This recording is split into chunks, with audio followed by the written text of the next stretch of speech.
Hello students. आज हम पढ़ेंगे एनसीईआरटी कक्षा 6 विज्ञान का 8वां अध्याय शरीर में होने वाली गतियों के बारे में।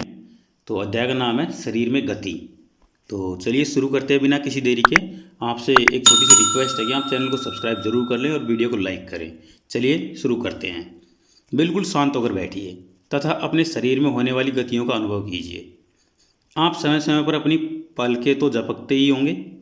श्वास लेते समय अपने शरीर में होने वाली गतियों का परीक्षण कीजिए। हमारे शरीर में स्वतः ही अनेक गतियाँ निरंतर होती रहती हैं। जब आप अपनी नोटबुक में लिखते हैं तब आपके शरीर का कौन सा भाग गति करता है? जब आप मुड़कर अपने मित्र को देखते हैं तब शरीर का कौन सा भाग गति करता है?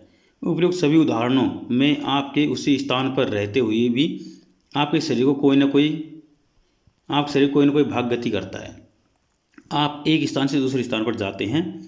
आप उठकर अपने अध्यापक के पास जाते हैं, कक्षा के बाद विद्यालय के मैदान में जाते हैं और अथवा विद्यालय के बाद अपने घर जाते हैं। तो इस स्थिति में आप एक स्थान से दूसरे स्थान तक वास्तव में चलकर जाते हैं। आप चलकर, दौड़कर या कूदकर एक स्थान से दूसरे स्थान पर जाते हैं। आइए अपने मित्रों, अध्यापकों एवं अभिभावकों से चर्चा करके ये जो सारणी है इसको भरते हैं। तो उससे पहले एक छोटा सा, बूझो पौधों की गति को लेकर आश्चर्यचकित है। वह जानता है कि पौधे एक स्थान से दूसरे स्थान तक गति नहीं करते, परंतु क्या वे किसी दूसरे प्रकार की गति को प्रदर्शित करते हैं? तो अब हम इस सारणी को देखते हैं। यहाँ पर जीव जंतु कैसे गमन करते हैं। तो गाय किसके द्वारा चलती हैं? पैरों के द्वारा चलती है। मनुष्य भी पैरों के द्वारा चलता है। शरीर संपूर्ण शरीर के द्वारा रेंगता है।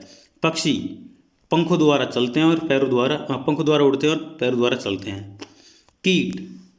कीट में छोटे छोटे पंख होते हैं जिनसे वो उड़ते हैं। और मछली के होते हैं फिन्स, जिनसे वो तैरती है।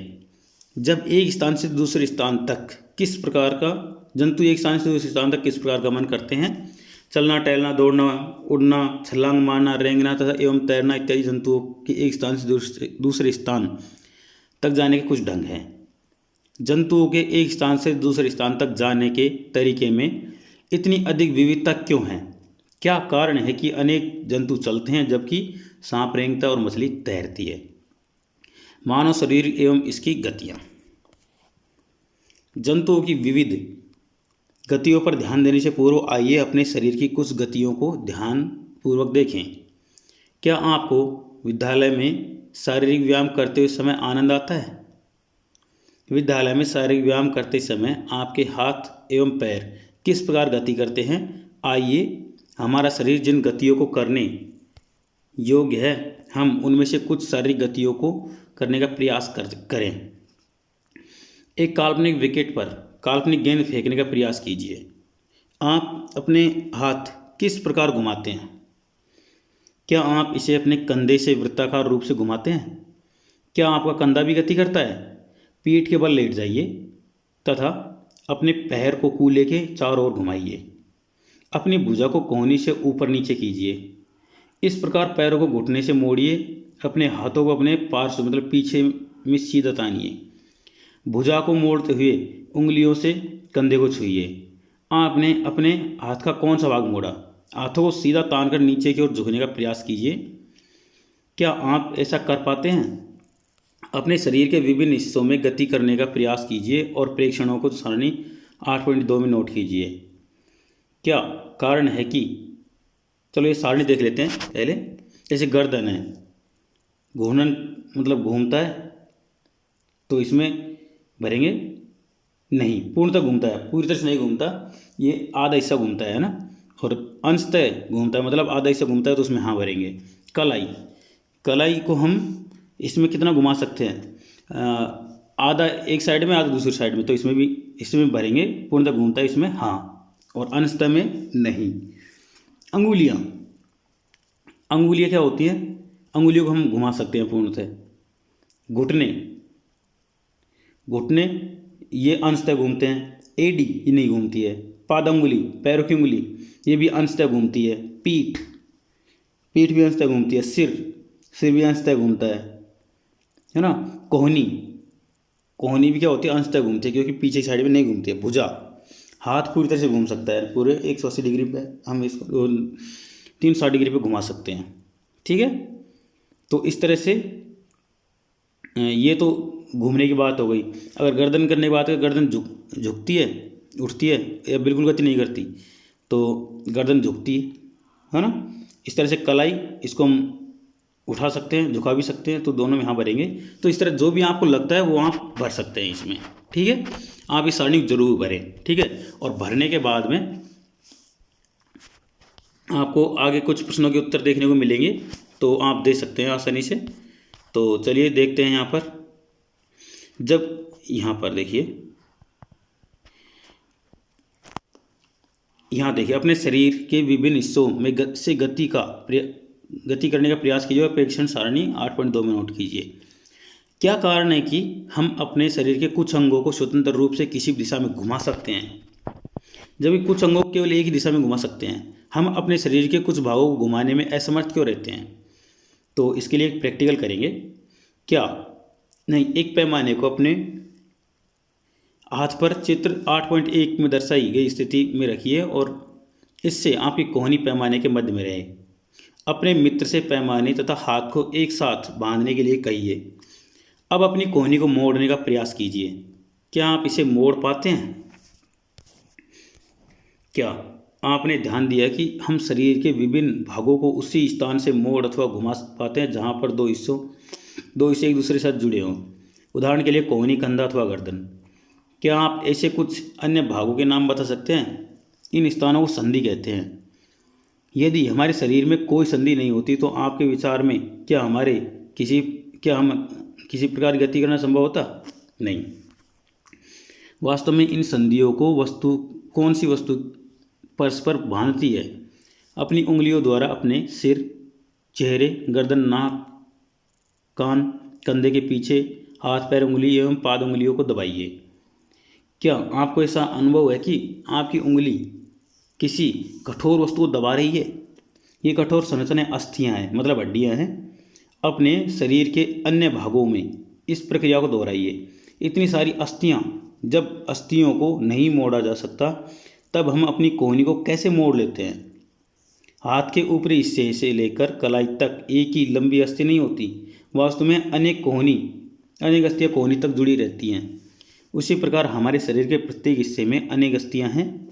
हम अनेक शरीर को उसी स्थान पर हिला या झुका नहीं सकते जहाँ ये अस्थियां एक दूसरे से मिलती हैं। विभिन्न गतिविधियाँ एवं विभिन्न प्रकार की गतियों के लिए हमारे शरीर में अनेक प्रकार की संधियाँ होती हैं। आइए इनमें से कुछ के बारे में जानें। सबसे पहले बात करेंगे हम कंदुकखलिका संधि। ये हमारे गर्दन के आसपास होती है। ठीक है, गोल होती है ये, है ना। कागज़ की एक पट्टी को एक बेलन या सिलेंडर के रूप में मोड़िए।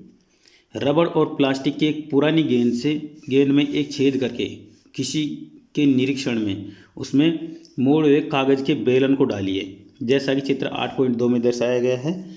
आप कागज़ के बेलन इस तरह से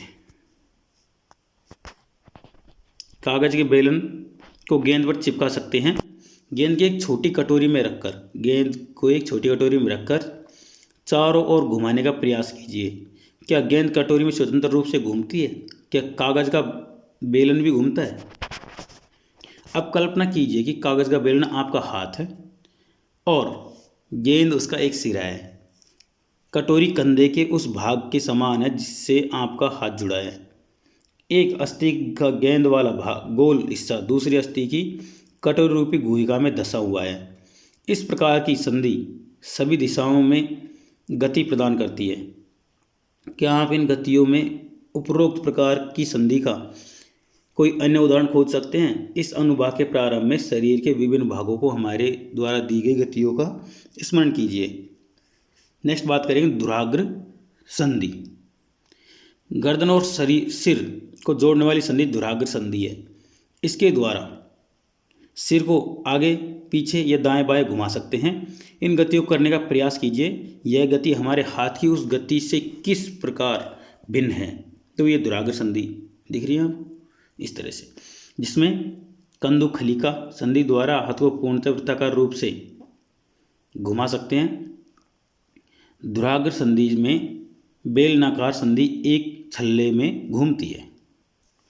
तीसरी बात करेंगे हिंज संधि। घर के किसी दरवाजे को बार बार खोलिए और बंद कीजिए। इसके कब्जों को ध्यानपूर्वक देखिए। यह दरवाजे को आगे और पीछे की ओर खुलने देता है। एक क्रियाकलाप करते हैं इसके लिए। आइए कब्जे की गति के प्रकार को देखें। एक मोटे कागज अथवा गत्ते का बेलन या सिलेंडर बनाइए, जैसा कि चित्र 8.5 में दिखाया गया है। ये 8.5 ये दिख रहा। चित्र के अनुसार गत्ते अथवा कागज के बेलन के मध्य में छेद करके एक छोटी पेंसिल लगाइए। गत्ते का एक और टुकड़ा लेकर उसको इस प्रकार मोड़िए कि यह आधा बेलन बन जाए, जिस प्रकार दूसरे बेलन को सरलता से घुमाया जा सके। आधे बेलन पर रखा पूर्ण बेलन कब्जे की गति भाती है। कब्जे की भाती है मतलब कब्जे की तरह है, जैसे ये बेलन रखा हुआ है ना, उस तरह से। आधे बेलन पर रखा पूर्ण बेलन कब्जे की भाती है।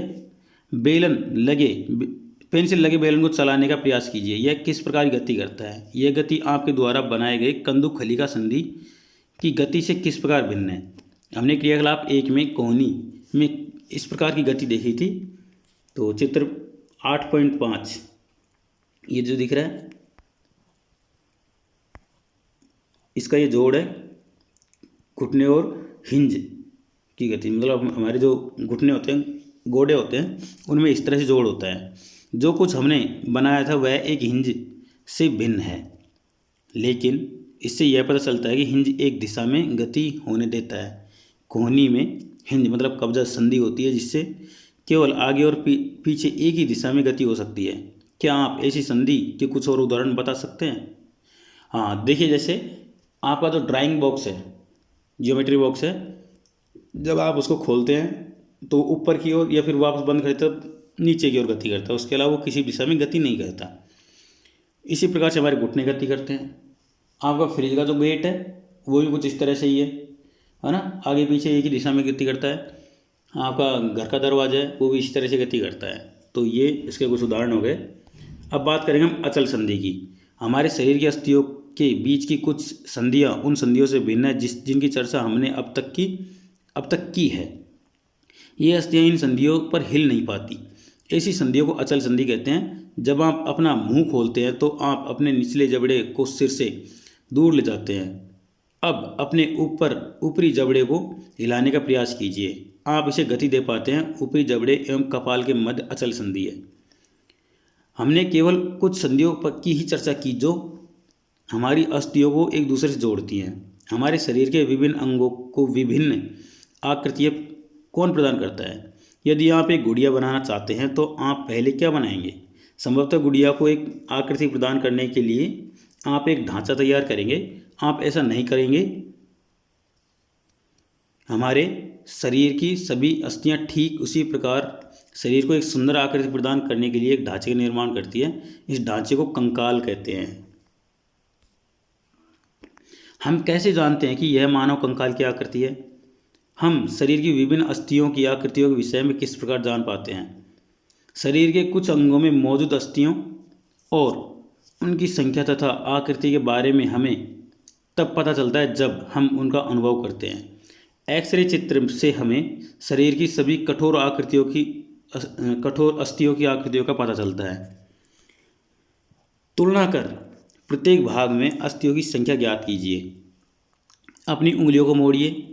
क्या आप उन्हें प्रत्येक संधि स्थल पर मोड़ सकते हैं? इसकी मध्यमा में कितनी अस्थियां हैं, मतलब बीच की उंगली में कितनी अस्थियां हैं? अपनी हथेली के पिछले भाग को स्पर्श करके अनुभव कीजिए। क्या इसमें अनेक अस्थियां हैं? क्या आपकी कलाई लचीली है? यह अनेक छोटी छोटी अस्थियों से बनी है जिन्हें कार्पेल कहते हैं। यदि इसमें मात्र एक ही अस्थि होती तो क्या होता? क्या कभी आपका अथवा आपके परिवार के किसी सदस्य का एक्सरे हुआ है? कई बार चोट लगने पर चिकित्सक एक्सरे करवाते हैं जिससे उन्हें अस्थियों को हुई संभावित क्षति के विषय में जानकारी प्राप्त होती है। एक्सरे चित्र से हमें शरीर की अस्थियों की आकृति का पता चलता है। अपने हाथ के अग्र अथवा ऊपरी भाग तथा पैर के निचले एवं ऊपरी भाग की अस्थियों का अनुभव कीजिए। प्रत्येक अंग की अस्थियों की संख्या का पता लगाएं। अपने घुटने और कोहनी की अस्थियों का ठीक उसी प्रकार अनुभव करें और एक्सरे चित्र से तुलना कर प्रत्येक भाग में अस्थियों की संख्या ज्ञात कीजिए। अपनी उंगलियों को मोड़िए। क्या आप इन्हें प्रत्येक संधि स्थल पर मोड़ सकते हैं? अपनी मध्यमा में, एक मिनट,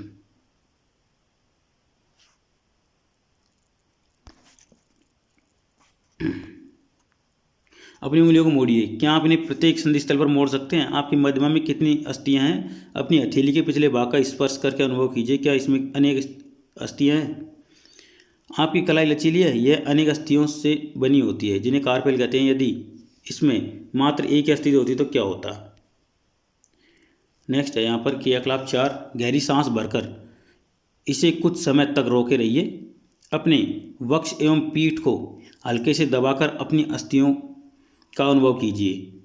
जितनी पसलियों वक्ष की अस्थियों को आप गिन सकते हैं गिन लीजिए। चित्र 8.10 को ध्यान से देखिए और वक्ष की अस्थियों की तुलना अपने उपयुक्त अनुभव से कीजिए। हम देखते हैं कि पसलियों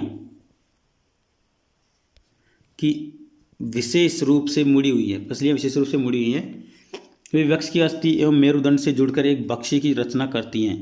इस शंकुरूपी बक्से को पसली पिंजर कहते हैं। वक्ष के दोनों तरफ 12 पसलियाँ होती हैं। हमारे शरीर के कुछ महत्वपूर्ण अंग इसमें सुरक्षित रहते हैं। अपने कुछ मित्रों को बिना घुटने मोड़े झुककर अपने पाँव की उंगलियां छूने को कहिए। क्या यह चिकनी, समतल एवं अखंड है? अपनी उंगलियों को अपने मित्र की गर्दन से प्रारंभ करके उसकी पीठ पर नीचे की ओर लाइए। आपके द्वारा अनुभव की गई संरचना मेरुदंड है। यह अनेक छोटी छोटी अस्थियों से बना है जिसे कशेरुका कहते हैं। मेरुदंड 33 कशेरुकाओं का बना होता है। असली पिंजर भी वक्ष क्षेत्र की इन अस्थियों से जुड़ा है। यदि मेरुदंड केवल एक ही अस्थि का बना होता तो क्या आपका मित्र इस प्रकार नीचे झुक सकता था? अपने मित्र को खड़े होकर हाथों से किसी दीवार को धक्का लगाने के लिए कहिए। उससे कहिए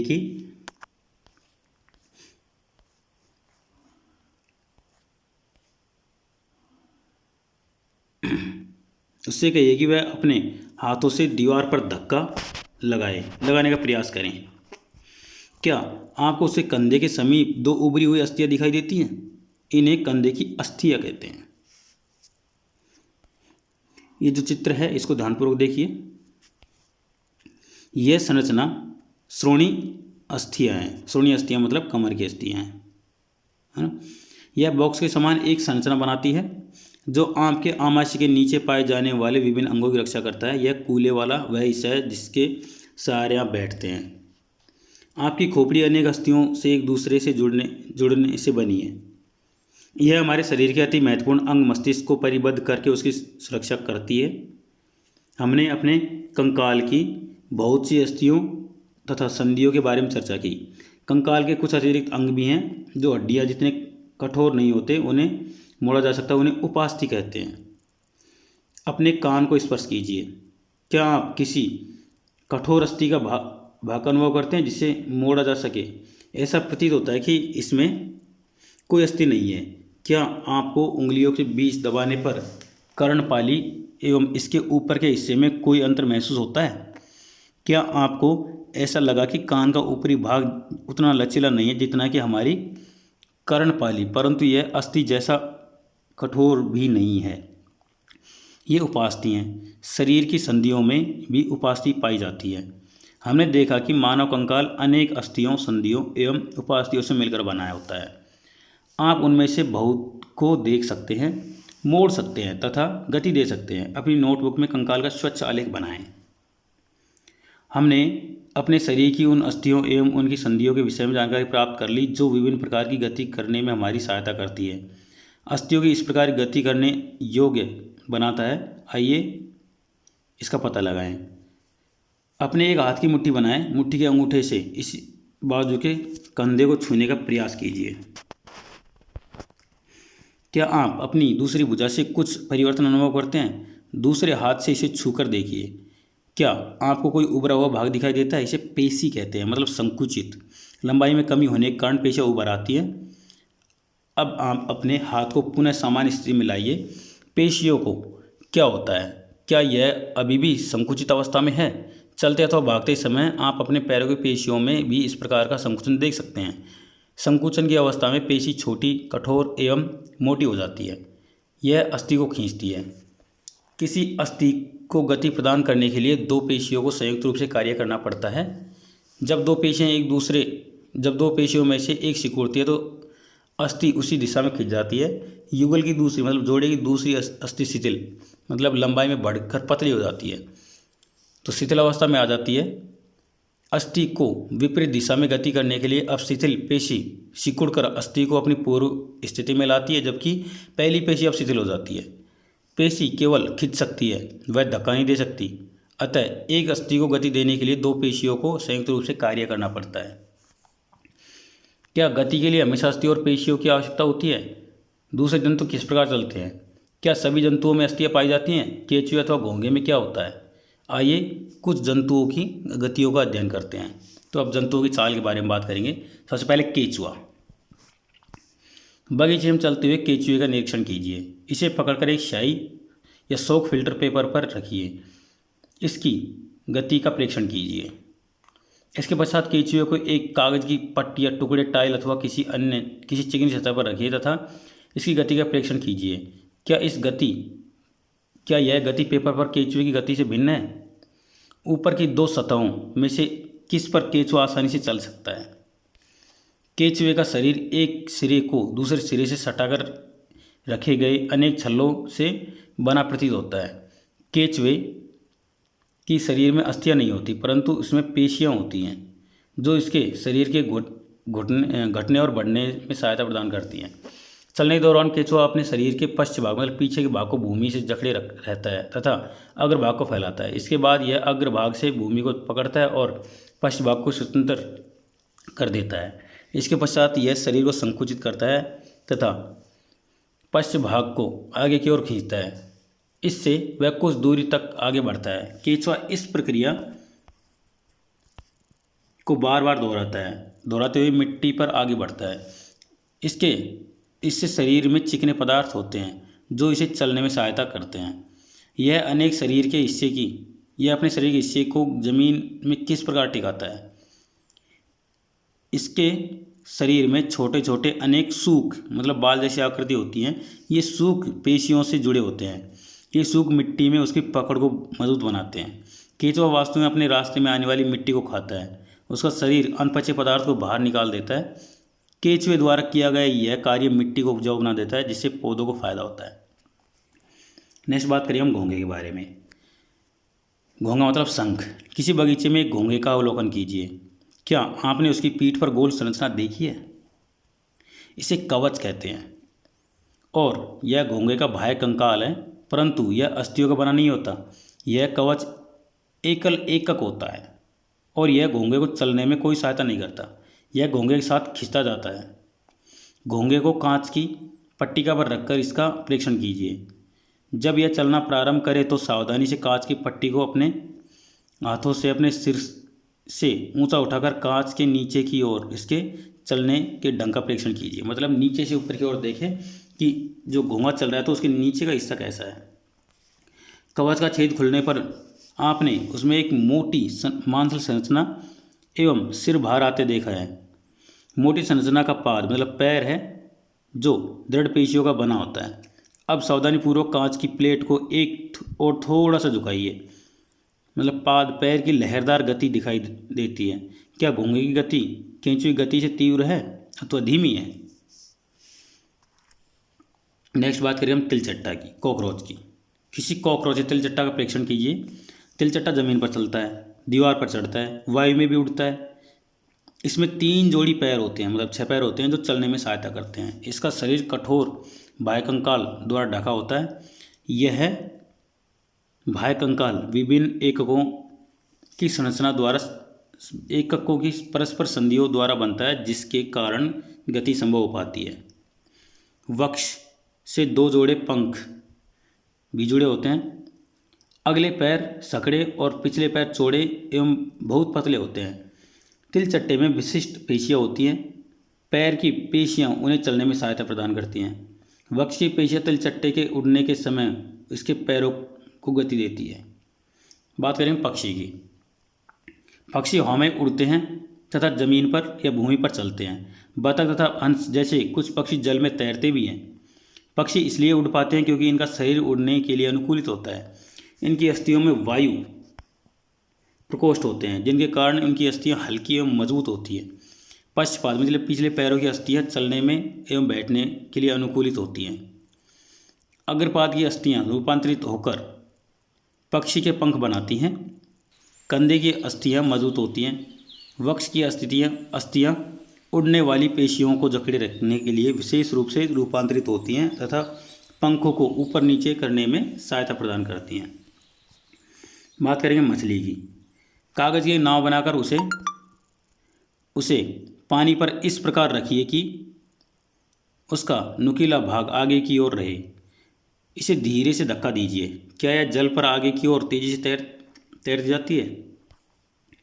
अब नाव को दोनों सिरों से पकड़कर इस प्रकार धक्का दीजिए कि वह चौड़ी ओर से जल में जाए। क्या इस प्रकार नाव जल में सरलता से चल सकती है? क्या आपने ध्यान दिया कि नाव की आकृति काफ़ी सीमा तक मछली जैसी होती है? मछली का सिर एवं पूंछ इसके मध्य भाग की अपेक्षा पतला एवं नुकीला होता है। शरीर की ऐसी आकृति धारा रेखीय कहलाती है। इसकी विशेष आकृति के कारण जल इधर उधर बाहर निकल जाता है और मछली जल में सरलता से तैर सकती है।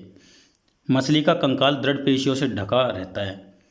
तैरने की प्रक्रिया में शरीर का अग्रभाग एक ओर मुड़ जाता है तथा पूंछ विपरीत दिशा में जाती है। मछली के अनुसार मछली चित्र 8.4 के अनुसार शरीर को मोड़ती है, मतलब 8.4 इस तरह से। तो तीव्रता से उसकी पूंछ दूसरी दिशा में मुड़ जाती है। इससे एक झटका सा लगता है और मछली आगे की ओर चली जाती है। इस प्रकार के क्रमिक ताल से मछली आगे की ओर तैरती रहती है। पूंछ के पंख इस कार्य में उसकी सहायता करते हैं। मछली के शरीर पर और भी पंख होते हैं जो तैरते समय जल में संतुलन बनाए रखने एवं दिशा निर्धारण में सहायता करते हैं। क्या आपने कभी ध्यान दिया कि गोताखोर अपने पैरों में इन पंखों की तरह विशेष अरित्र मतलब फ्लीपर पहनते हैं जो उन्हें जल में तैरने में सहायता करते हैं? सर्प कैसे चलते हैं, मतलब सांप कैसे गति करते हैं? क्या आपने सांप को फिसलते हुए आगे बढ़ते देखा है? क्या यह सीधा चलता है? सर्प का मेरुदंड लंबा होता है, मतलब रीढ़ की हड्डी लंबी होती है। शरीर की पेशियां क्षीण एवं असंख्य होती हैं। वे परस्पर जुड़ी रहती हैं, चाहे वे दूर ही क्यों न हो। पेशियां मेरुदंड पसलियां एवं त्वचा को भी एक दूसरे से जोड़ती हैं। सांप का शरीर अनेक वलय से जुड़ा होता है। इस प्रकार सर्प का प्रत्येक वलय उसे आगे की ओर धकेलता है। इसका शरीर अनेक वलय बनाता है और प्रत्येक वलय आगे को धक्का देता है। इस कारण सर्प बहुत तेज गति से आगे की ओर चलता है, परंतु सरल रेखा में नहीं चलता। हमने विभिन्न जंतुओं को गति प्रदान करने वाली अस्थियों एवं पेशियों के विषय में जानकारी प्राप्त की। पहेली एवं बूझों के पिटारे में विभिन्न जंतुओं की गतियों से संबंधित अनेक प्रश्न हैं। इस प्रकार आपके मस्तिष्क में अनेक प्रश्न उभर रहे होंगे। प्रसिद्ध ग्रीक दार्शनिक अरस्तु ने अपनी पुस्तक गैट ऑफ एनिमल्स में स्वयं अपने आप से ऐसे अनेक प्रश्न पूछे थे। विभिन्न जंतुओं के शरीर में विभिन्न भाग क्यों होते हैं? एक विशेष अंग उन जंतुओं की विशेष गति में किस प्रकार सहायक है? विभिन्न जंतुओं के शारीरिक अंगों में क्या समानताएं एवं विभिन्नताएं हैं? विभिन्न जंतुओं को चलने के लिए कितने अंगों की आवश्यकता होती है? मनुष्य के 2 पैर तथा गाय एवं भैंस के 4 पैर क्यों होते हैं? बहुत से जंतु समपादी होते हैं, मतलब समानुपाती होते हैं, क्यों? हमारे पैरों के मुड़ने का ढंग हमारे हाथों की तुलना में अलग क्यों है? इतने अधिक प्रश्न संभवतः अनेक क्रियाकलापों द्वारा हमने कुछ प्रश्नों के उत्तर प्राप्त करने का प्रयास किया। हमें कुछ और प्रश्नों के उत्तर खोजने हैं। बेहतर जीवन के लिए योग, बहुत अच्छी बात लिखी है यहाँ पर, आप भी इसको इस तरह पढ़ें और सुनें। योग प्राचीन भारतीय परंपरा का एक अमूल्य उपहार है। संयुक्त राष्ट्र द्वारा 21 जून को अंतर्राष्ट्रीय योग दिवस के रूप में घोषित किया गया है। योग व्यक्ति को स्वस्थ बना रखता है। यह मेरुदंड को सीधा रखने में मदद करता है, जिससे आप सीधे बैठते हैं, झुककर नहीं। योग की कई मुद्राएं होती हैं जिससे आप स्वयं का वजन उठाते हैं, जिससे अस्थियां मजबूत होती हैं और ऑस्टियोपोरोसिस से बचाती है। यह मतलब जोड़ों के दर्द से बचाती है। यह जोड़ों के दर्द को कम करती है, जो अधिकतर बुजुर्ग लोगों में देखा जाता है। इससे शरीर की सभी मांसपेशियां सक्रिय रहती हैं। इससे हृदय भी स्वस्थ रहता है, जिससे वह अधिक दक्षता से कार्य करता है। कुछ योग आसन ऐसे हैं जिससे एक प्रशिक्षक व्यक्ति की देखरेख में किया जाना चाहिए। तो ये हमारा अध्याय खत्म होता है। इसका सारांश देख लेते हैं, जिससे हमें सारे प्रश्नोत्तर कर सकेंगे। अस्थि एवं उपास्थि मानव कंकाल बनाते हैं। यह शरीर का पिंजर बनाता है और इसे एक आकृति भी देता है। कंकाल चलने में सहायक है और आंतरिक भागों की सुरक्षा करता है। मानव कंकाल खोपड़ी, मेरुदंड, पसलियों, वक्ष की अस्थि, कंधे एवं श्रोणि मेखला तथा हाथ पैर एवं पाँव की अस्थियों से बनता है। पेशियों के जोड़े के एकांतर क्रम में सिकुड़ने एवं फैलने की अस्थियां गति प्रदान करती हैं। अस्थियों की संधियां अनेक प्रकार की होती हैं। यह उस संधि की प्रकृति एवं गति की दिशा पर निर्भर करता है। पक्षियों की दृढ़ पेशियां एवं हल्की अस्थियां मिलकर उन्हें उड़ने में सहायता प्रदान करती हैं। ये पंखों को फड़फड़ा कर उड़ते हैं। मछली शरीर के दोनों ओर एकांतर क्रम में वलय बनाकर जल में तैरती है। सर्प अपने शरीर के दोनों ओर एकांतर क्रम में वलय बनाते हुए भूमि पर वलय कार गति करता हुआ आगे की ओर बढ़ता है। बहुत सारी अस्थियां एवं उससे जुड़ी पेशियां शरीर को आगे की ओर धक्का देती हैं। तिलचट्टे का शरीर एवं पैर कठोर आवरण से ढके होते हैं, जो बाह्य कंकाल बनाता है। वक्ष की पेशियां 3 जोड़ी पैरों एवं 2 जोड़ी पंखों से जुड़ी होती हैं, जो तिलचट्टे को चलने एवं उड़ने में सहायता करती हैं। केंचुए में गति शरीर की पेशियों की बारी बारी से वितरण एवं संकुचन से होती है। शरीर की आद्य सतह पर सूख केंचुए की गति केंचुए को भूमि पर पकड़ बनाने में सहायक है। घोंगा पेशीय पाद की सहायता से चलता है। तो कुछ प्रश्नों के उत्तर आप यहाँ पर दे सकते हैं। अभ्यास प्रश्न है, रिक्त स्थानों की पूर्ति कीजिए। अस्थियों की संधियाँ शरीर को मुड़ने में सहायता करती हैं। ठीक है, तो आप इसमें भरेंगे मुड़ने में। अस्थियां एवं उपास्थि संयुक्त रूप से शरीर का क्या बनाती है? कंकाल बनाती हैं। कोहनी की अस्थियां कौन सी संधि द्वारा जुड़ी होती हैं? तो देखो यहाँ पर संधि का नाम पूछा है ना, तो संस्कृत में नाम है, इसलिए मैं आपको वहीं पर लेकर चलता हूँ जहाँ पर कोहनी की, ये देखिए, ये तो घुटने की है और आपको ये यहाँ पर देखने को मिलेगी, ये रहा ना। तो इसके बारे में संधि का नाम पता करना है अपन को। तो देखो यहाँ पर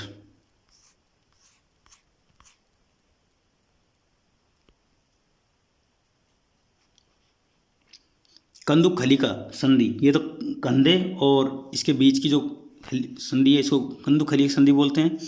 और ये है, देखो यहाँ पर कोहनी के बारे में धुराग्र संधि, ये घुटने और कोहनी के लिए धुराग्र संधि बोल सकते हैं इसको ना, धुराग्र संधि। तो उसका आंसर क्या हो जाएगा? धुराग्र संधि। नेक्स्ट, घ गति करते समय के संकुचन से अस्थियां खिंचती हैं। शरीर के संकुचन से मतलब जब अगर कोई केंचुआ आगे की ओर गति करेगा तो सिकुड़ता है, तो मतलब उसके शरीर के संकुचन से अस्थियां खिंचती हैं। निम्न कथनों के आगे सत्य अथवा असत्य लिखिए, मतलब टी और एफ लिखना है। सभी जंतुओं की गति एवं चलन बिल्कुल एक समान होता है, तो इसमें लगेगा एफ, मतलब गलत, सभी अलग अलग तरीके से चलते हैं। उपास्थि अस्थि की अपेक्षा कठोर होती है, नहीं, इसमें भी एफ लिखेंगे। उपास्थि अस्थि की अपेक्षा कमज़ोर होती है, लचीली होती है। अंगुलियों की संधियों में संधि नहीं होती, तो ये भी एफ है, गलत है, संधियाँ होती हैं। अग्रभुजा में 2 अस्थियाँ होती हैं, तो ये सत्य है। जो अग्रभुजा है हमारे जो कोहनी से लेकर जो हाथ के बीच में 2 हड्डियाँ होती हैं, ठीक है, तो ये सत्य है, टी लिखेंगे इसमें। तिलचट्टा में एक बाह्य कंकाल पाया जाता है, तो ये भी गलत है, बाह्य कंकाल नहीं, आंतरिक कंकाल पाया जाता है। ये जो बाह्य कंकाल है ये पाया जाता है इसमें घोंगे में, तो इसमें एफ लिखेंगे, ज़्यादातर में एफ ही है। तो कॉलम 3 में दिए गए शब्दों का संबंध कॉलम 2 में एक या एक से अधिक कथन से जोड़िए। जैसे ऊपरी जबड़ा, ऊपरी जबड़ा क्या होता है? एक अचल संधि होता है, मतलब चलता नहीं है, बस अपनी जगह पर सरकता है। तो इसमें ये एक अचल संधि होता है ना। मैं चिन्ह लगा देता हूँ यहाँ पर। ऊपरी जबड़ा एक अचल संधि होता है, इसमें जोड़ेंगे। मछली, शरीर पर पंख होते हैं, गलत। बाह्यकंकाल होता है, गलत। हवा में उड़ सकता है, नहीं। हृदय सुरक्षा, बहुत धीमी गति से चलता है। मछली का शरीर धारा रेखीय होता है, तो ये वाला इसमें सही है। पसलियाँ हृदय की सुरक्षा करती हैं, है ना। घोंगा, इसमें बाह्य कंकाल होता है। तिलचट्टा, तिलचट्टे के शरीर पर पंख होते हैं, ये वाला, ठीक है। इस तरह से आप भर सकते हैं इसको। तो इस तरह से आप चिन्ह लगाकर भर लीजिए, ठीक है। चलिए आगे करते हैं। कुछ प्रश्न है, 3 प्रश्न है इसके बाद, ज़्यादा नहीं है। कंदुक खली का संधि क्या है?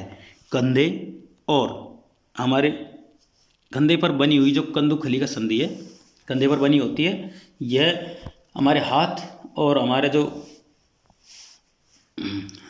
शरीर है उनको जोड़ती है और यहाँ से गति प्रदान करने का काम करती है, ठीक है। इसे आप कंदुक खली का संधि में जाकर पढ़ भी सकते हैं। कपाल की कौन सी अस्थि गति करती है?